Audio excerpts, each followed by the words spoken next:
With that, I'm delighted to pivot to our next presentation on the General Hospital and West Campus feasibility study. I'll turn it over to my colleague, Alex Villalobos, to give us some highlights, and then we'll be asking Doug Cohen from WEDAX to speak with us about the RFP process. Alex. Hi, good morning, everyone. Thank you for this opportunity. I'm so glad to be back in the presenter role here with the HICP this morning. I'm excited to speak here today as a member of the Community Engagement Study team for the General Hospital and West Campus feasibility study to bring you the HICP, our relaunch of this exciting opportunity with this amazing county asset. So we have begun the process of reigniting our efforts in community engagement as the technical team progresses through their work. So if you recall, we have, COVID had slowed some things down, but we're excited for the whole team to get back, we'll get back to work and hope that you can help us in your participation here with the HICP, as well as your individual groups, in spreading the word about this exciting opportunity. Help us in gathering this valuable information so we can best serve our community and make sure that we work as a team in making this project become a reality. So I wanted to provide you all with this timeline so you can see where we've been, where the asset itself has been, and where we're going. So I don't want to get too much into the small details, but you might be familiar. This is a 1.4 million square foot building. It's a very impressive structure that was built in 1933. In 1994, the General Hospital damaged by the Northridge earthquake, accelerating funding for a new medical center. So because of the damage, there was too much to be salvaged about the asset itself to make it reusable and a feasible opportunity. In 2008, the General Hospital closed to clinical services. So it was actually in very recent history that there was still in a certain amount of function. In 2013 to 14, there was a $10 million investment in the first floor to build out to the Wellness Center. And we're all very familiar with what a absolute asset that the Wellness Center is to the community, and we hope to encourage its growth. In 2018, there was a board motion for the feasibility study, this process to begin, as which we've progressed. And of course, the community engagement and technical analysis began in 2019. And unfortunately, we get to 2020 where our efforts, we were making substantial progress in the community, and it was great. It was so much fun for all of us, and it got slowed down by our good friend, Mr. COVID-19, which put a damper on things. But again, moving on, because we are moving beyond that gladly. So in 2021, where we are at now, we will recommence our community engagement, which we begin with you today. So thank you so much for this opportunity to do so. And in 2022, we will conclude the study, report to the Board of Supervisors, issue an RFP for developer selection of what will become of this invaluable asset. So it's a really exciting opportunity. There's some changes. We have the opportunity now to take advantage of funding sources and other opportunities to make this thing a reality. And it's a very dire time, as all of you are well aware. I mean, just the presentation that we heard, just the previous presentation, that is, we understand that the most vulnerable in our community need our assistance, and we need to come up with, well, these valuable solutions as soon as they're able. So with that, I thank you again. Thank you so much for this opportunity. And I'd like to turn it over to our colleague, Doug Cohen, to give us an update on our request for proposal process and what it would take to move this project from the feasibility study and community engagement process into more of a reality. So thank you. Doug. Alex, thank you for the handoff and the introduction. Can everybody hear me? Yes, we can. Thank you. Okay, fantastic. And I apologize. I'm speaking to you from a parking lot right now. So we're doing a little multitasking, but It's the focus on this project is essentially project delivery. So when we talk about the RFP, I'm going to give a little bit of background, and I hope not to be repetitive from some prior meetings, but I think it's important to understand what the RFP is. So many times in government, we surround ourselves with all of our colleagues, and we're all very familiar with that alphabet soup in which we speak. But to the larger group here, the RFP is a request for proposal, and it's essentially it's the process by which we advertise and notify a developer community and the industry, the developer industry, that there is a project that we want solicitations on. We will be evaluating the solicitations in a set forth of parameters, and that's the formatting of the RFP. And then there is, at the end of this evaluation process, that's when a selection is made to engage in a series of negotiations that ends up in a contract for development services. And that is standard. That is a standard description of an RFP process. An RFP process for a large project such as this comes in different formats. And they all have their benefits and approaches, but essentially one of the key components that we're interested in is the project delivery timeline. A lot of what we've heard so far in this discussion about health services and the capacity to deliver health services to this community has to do with the capacity to meet current needs, current surge needs.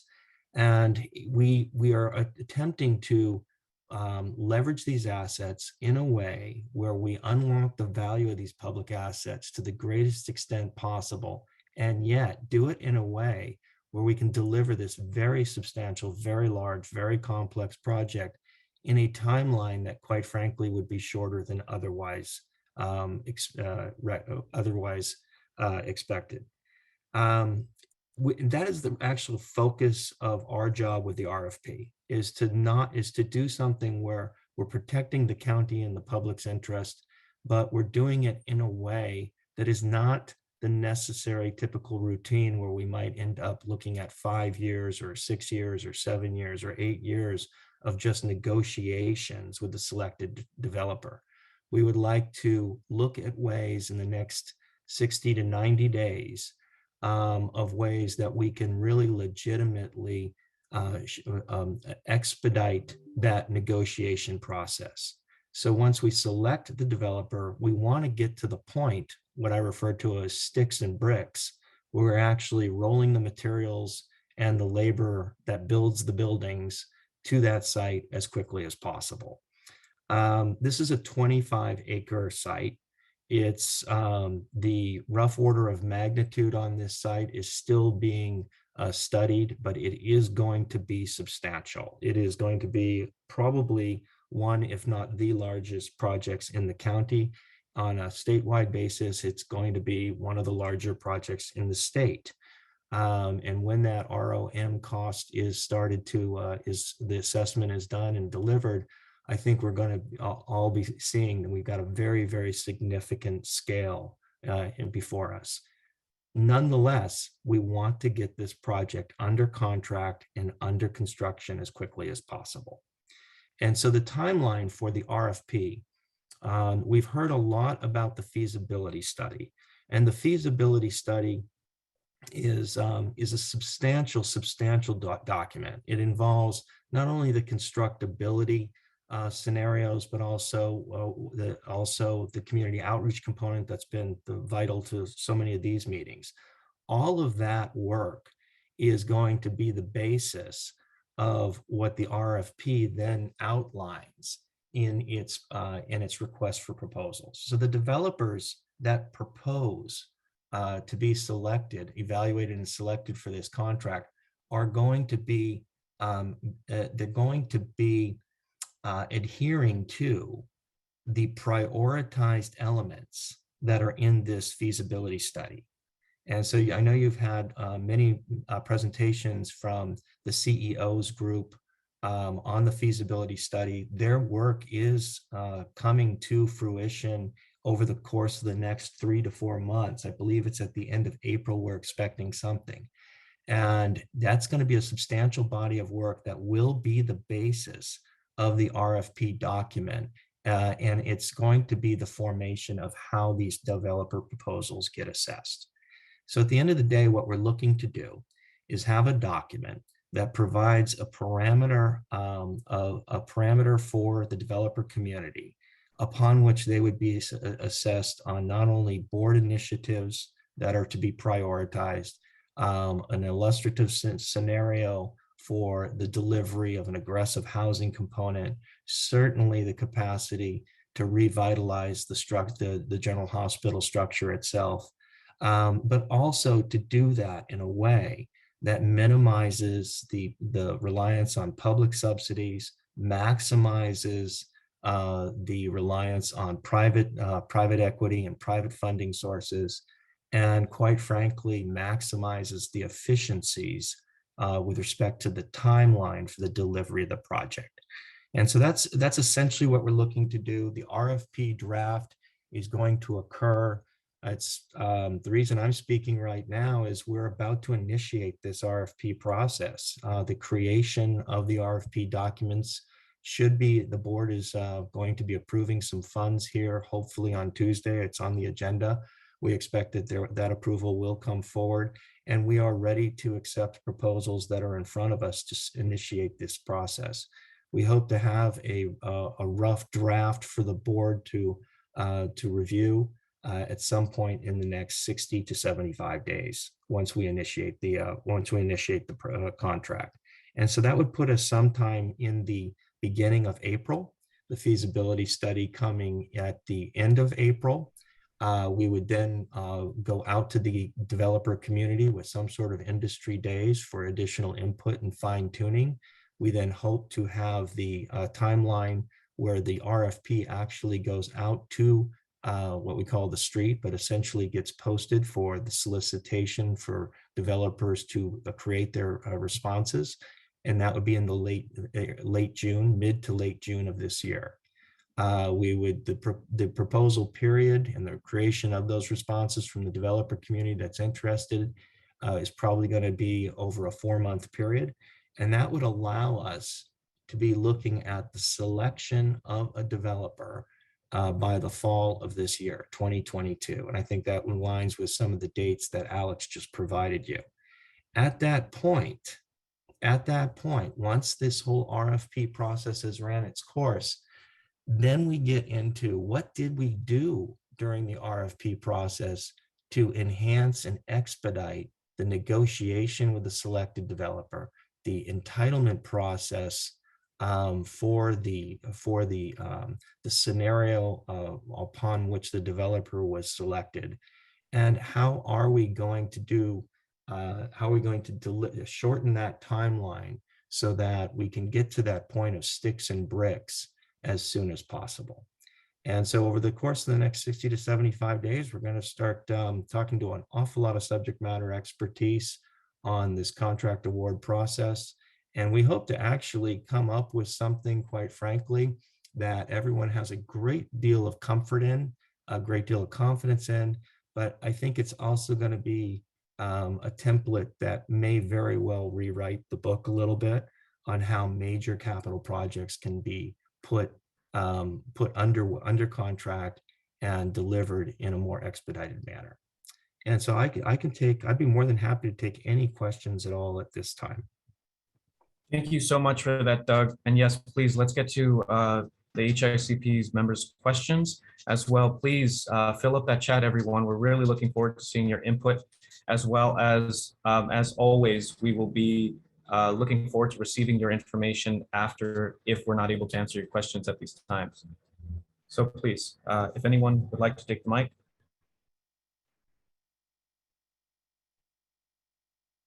And Alex, I'm going to need your help a little bit, if you could, on tracking the chat. I don't have the capacity to follow the chat right now. Great. Actually, let's get started there. Pamela writes, I see that the RFP describes the size of the project. But what about the desired uses of the project, i.e. affordable housing and other priorities uplifted during the 2018 to 2019 community meetings?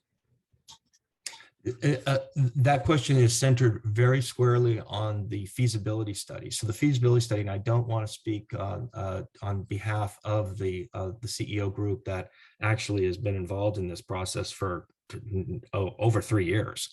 But there are scenarios for development, and the scenarios for development, every single one of those scenarios incorporates not only an affordable housing component, but what we refer to as a very aggressive affordability component. So you have not only the number of units is in play, but the number of units that is in play is absolutely substantial.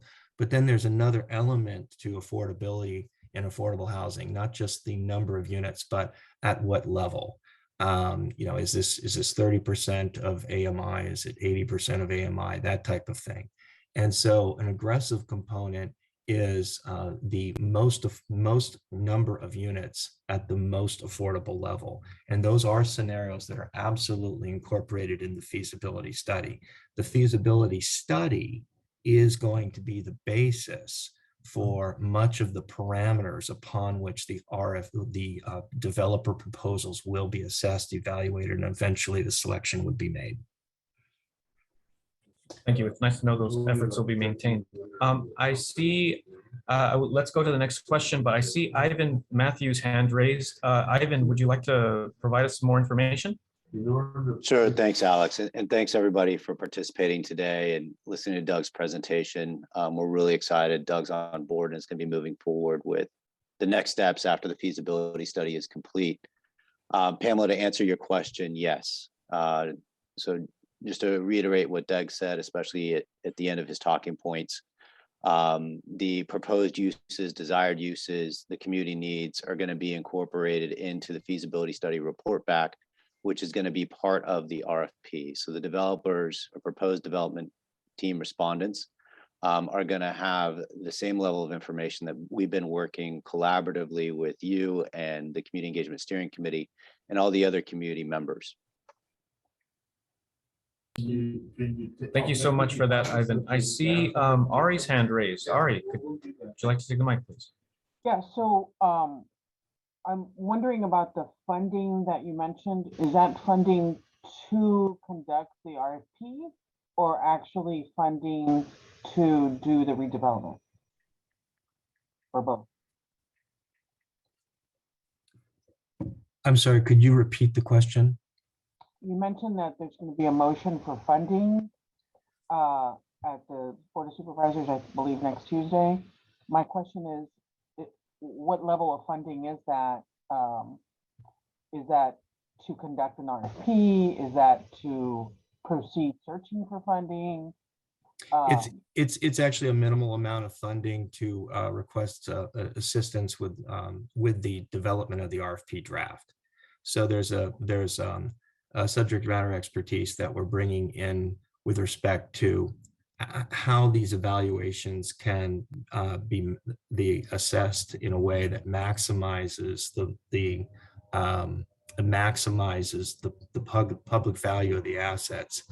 We're also having additional discussions on what we can do as part of the RFP process that might minimize the post-selection negotiation with the selected developer. And these are all elements where we're bringing in subject matter expertise at this time to build into the RFP. It is a minimal amount of funding that we're asking for, and it's just for that level of consultation. Thank you, Doug. And thank you, Ari, for your question. Pamela writes, has the General Hospital Subcommittee approved the motion for the RFP? Actually, my apologies. Pamela, I see your hand raised. Could you please take to the mic? Yeah, thank you. No, thank you, Ivan and Alex, for those clarifications. I think that's where I'm a little stuck. It's just on the process of it. So Ivan and Alex, this motion is just asking funding so that you can create an RFP. but it's okay.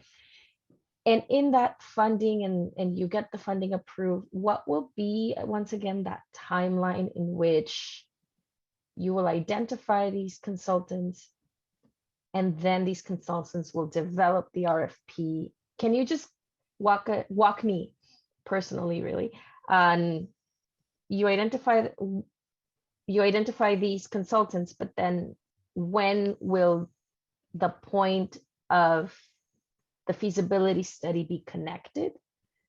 Because So it's what's in front of us really just tells us a biannual basis on the progress and timeline of confirming the use of funds, but is that the funds just for the job of this RFP consultants? I guess it's unclear how all of these things come together. Yeah, not a problem, Walk Pamela. it back again. Let me jump in a little bit. So are you referring to a board motion right now that you're looking at? Yes, that's the information that's in front Not a of problem. us right So what Pamela, to the audience, the greater audience, what Pamela is referring to is a board motion that's a request for some funds for us to secure consultation to assist in the creation of the RFP process. There is the source of those funds come from a program in which the guidelines for that program ask us to report back to the board on how the program funds, and specifically the project for which the program funds have been allocated, how they're progressing. So that's what that biannual report is it's a report back to the board on how we're using the funds that we're requesting with respect to initiating the contract with the consultant. The contract with the consultant is severable entirely from the selection of a developer. Okay, the developer that gets selected will not be part of this consultant group. The consultant group that's being hired is specifically on a very limited, very well defined role to assist in the creation of the RFP document. The RFP document is first going to have a rough draft, think of it that way, a draft of the RFP. And in that draft, we will then have internal discussions as to how we have positioned and incorporated the feasibility study. It certainly will be an exhibit into the as part of the RFP, but what we really want to do is, this is a tremendous document, this feasibility study, and we want to bring out of that feasibility study certain parameters upon which the RFP is promoting the assessment of those prioritized items in the feasibility study. And so we will have a rough draft of the RFP. That is going to be, and that's really the formatting of the document. Purposefully, that is occurring ahead of the feasibility study. The feasibility study would then be released, and it would be finalized. We would then be able to incorporate that as the exhibit. We would then be able to have discussions about whether or not we have, in the rough draft of the RFP, we've maximized the parameters that are being promoted in the feasibility study. And we would be able to do any fine tuning at that point. And we hope, and right now we're looking at possibly the month of May for that fine tuning, where we've got the combination of the two efforts. That would lead us to an actual final RFP document being posted in June. And then once it's posted, then we get into the timeline for the developer community to create its responses, and for those responses to be received and then evaluated. And that's what puts us somewhere in a selection process of the fall of 2022. Thank you so much for that, Doug, and thank you, Pamela, for your question and your inquiry. It's really, it's very reassuring to know that there's so many efforts being maintained to stay true to the ambitions, goals of this process. So thank you very much, everyone, and on the HICP for, well, keeping us all in check. Lastly, I note that Teresa Velasco commented, please include a stop at LAC USC for employees to be informed. We all very much appreciate it. And yes, we are doing our due diligence to maintain proper communication and engagement with everyone, with all of our stakeholders involved. And with that, I'll turn it over to my colleague, Heather. Heather Hayes, will you join us, please? Thanks so much, Alex. And thank you, Doug, for the wonderful kind of overview of the RFP process and that board motion that's going forward next Tuesday. For those of you who have some unanswered questions at this time, the conversation is just beginning. We're very excited to announce that our first community at large meeting for this phase of the project, it's actually meeting number 4 in total, will be held on February 17th from 4 to 5:30 p.m. via Zoom. And we encourage you to join us there, to invite colleagues and friends to join us as well, so that we can answer your questions, be responsive to community interests and needs, and really update everyone on the status of the study, as well as what those next steps will be. And Doug will be back for more at that presentation too. Thank you very much, Heather. Thank you. Thank you again, Doug and Sophia, for your support today. And like I say, we look forward to continuing the conversation with you. So just some highlights of meeting number 4, as mentioned, coming up on the 17th of February. We'll be spending that time together to reorient the community on the purpose and the status of the study. We're going to update everyone on Supervisor Solis's renewed vision for the study and what those next steps look like. We'll definitely be reporting back on what we've heard from the community in our community engagement efforts to date and how that feedback and those voices have been incorporated into the study. We'll be outlining the future community engagement opportunities, spending time answering questions, and having a panel discussion of county agencies who will be able to reflect on larger county initiatives responding to community needs that have been raised through this study and other engagement efforts. Here's a quick overview of our agenda.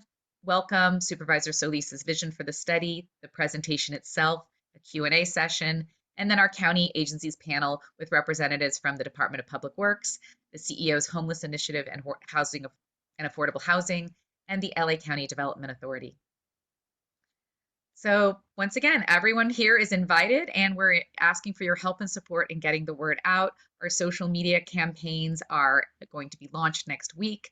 Our website is being updated. All of the information will be available there for you, and we ask for you to please help encourage community members and residents to join us on February 17th.